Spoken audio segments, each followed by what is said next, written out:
Facts about being in an interracial relationship or marriage that nobody is going to tell you but me. So listen up. I came by this video and thought I should make a video on it.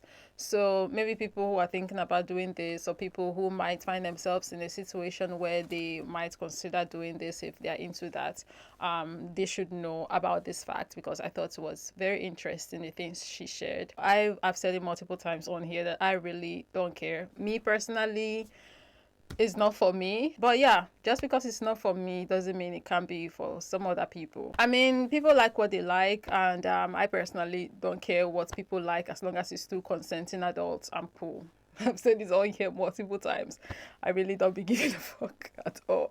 What she shared, the info she shared, and the things that you would need to do or might need to do, and how it's like, I just cannot believe the stress, right, that goes into this. And I know it's maybe not going to be the same for everybody, but based off of what she shared, it was giving 247 work that you are not going to get paid for.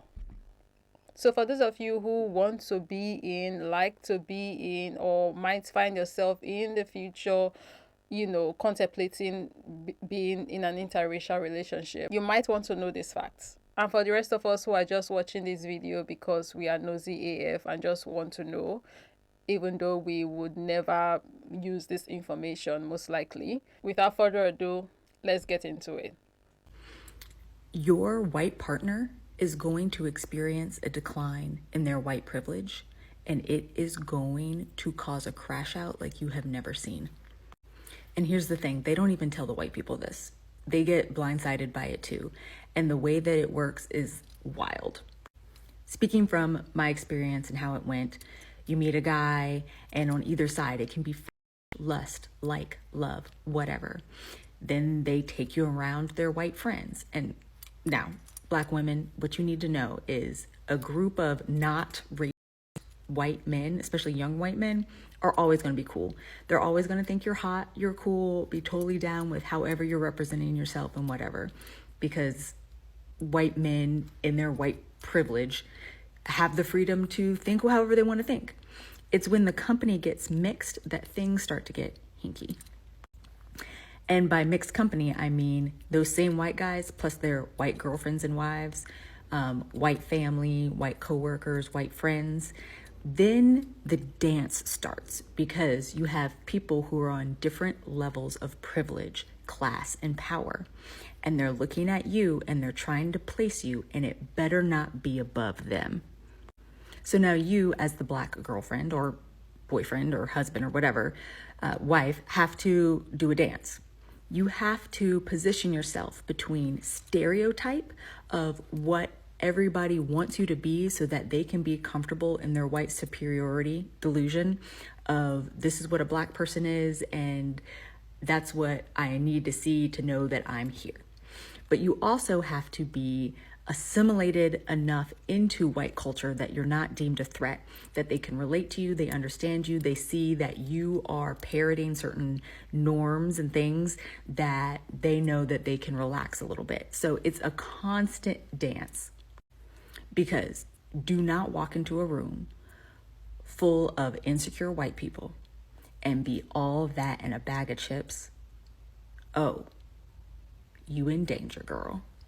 Because if you walk in there and you're not playing their little game that makes them feel good about themselves, if you walk in there and you are intellectual, you have poise, class, a great job, you're well educated, style, if you're not afraid of them, if you're not seeking their approval, if you are unbothered, they are not gonna like that.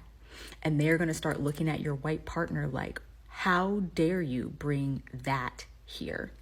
So basically, you have to dim your lights when you're around them to make them feel comfortable. And I like that she called white supremacy a delusion, because that really what it is. A delusion that obviously they don't even really believe 100%, because they know in their hearts of hearts that it don't make any sense. Nobody is superior over the other, but they operate under the delusion nonetheless. But because it is just that, a delusion.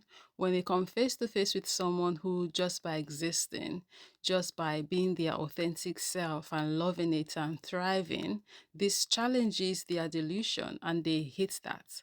So they get pissed, hence the lash outs. And in order to keep their community of white delusion thriving, they have to remove any perceived threats, actual threats, anything that is not vibing in that collective understanding of who they deem themselves to be. And so that decline, that dismissal from white privilege is going to hit your white partner hard. They are going to get social backlash, stop being invited to things. Their family is going to start haranguing them about keeping you in line. Their buddies are not going to come over because their wives don't like you. There's going to be a This is insane. I'm going to call it what it is. It's racism at play. That's what it is. I can only imagine the tension that exists within this kind of environment. And can we talk about how unsafe this kind of environment is going to be for anyone who decides to venture into this, right? And they just unfortunately find themselves in a circle of people that are like this, right? That's not safe. Like, just listening to her explain what it's like, I'm drained, I'm exhausted physically, emotionally, psychologically. Just listening to this, she got me wanting to end the interracial relationship that I'm not even in. Like, life is already hard enough, imagine now adding this to it. Ah, cuckoo Kimi. And she's not close to done. No, there's still more to the clip. The stress, the toxicity of it all. Oh my goodness, I just can't deal. there's going to be a lot of things that happen. And not only will they possibly have a decline in their social status, their white privilege, but their upward mobility within white privilege can be chopped off, especially if it's at work. If they have a boss or a boss's spouse that feels some kind of way, all of a sudden promotion opportunities are not there for them. You are literally by showing up as your authentic self, by being real, by not taking any flack, or even if you are so token and so playing the game, but that other white person who has a little bit more power than your partner is threatened or is insecure, there's nothing that you can do to stop them from wanting to yank privilege away from your partner or your spouse. It is what it is. And something that I was shocked by was that there will be other interracial relationships around, other Black men, Negro women, and they're not going to help you. They are not your friend. They ain't looking out for you. Because if they stand up for you, if they speak up, if they try to mirror you, hell, if they even be nice to you or acknowledge your presence before anything else pops off, that could be seen as a threat. Because you have to remember, they're doing the same dance, right? They are also. This is insane. It's so insane. I think my nose is even watering. My nose is like, I cannot stand what I'm hearing right now. Are you playing this video for the second time? You're making me listen to this for the second time. Stop it. You are stressing me. That's what my nose is saying. Oh my! I think I need to get tissue paper. The things some of our people are willing to do, right? The rubbish they are willing to take just so they can swim in the snow. And if we want to even keep it 100, sometimes it's not just about things some people are willing to do so they can be with a white person. If we should take the race factor out of it, there are some people who are in relationship regardless of the race of the person, regardless of any ethnic background or whatever. There are some people who will be willing to stay. You can look at the situation and like, why are you here? But they are there. It's crazy to me how there are people out there who are willing to do just about anything if it means that they can be with a particular person. Again, like I said, regardless of race, regardless of whatever ethnic background, there are some people who they are willing to even make themselves disappear. Not in the sense that they would no longer exist, but in the sense that they would now become a shell of themselves, right? Because being with this person requires you stripping so much away from the person that you are authentically. Either it's a case of the person that you are with is the one requiring you to be someone else because the person that you are, they don't like it, so they want to turn into an entirely different person to meet the standard of whatever it is that they are into. Either it's that, which is crazy, that, you know, some people just don't go and be with the people or the person that has the qualities that they are looking for. So they go meet some other people and try to warp them into. It's crazy that people are doing this, right? But there is also the, you know, one she's talking about now. That happens. Why are you putting yourself through this?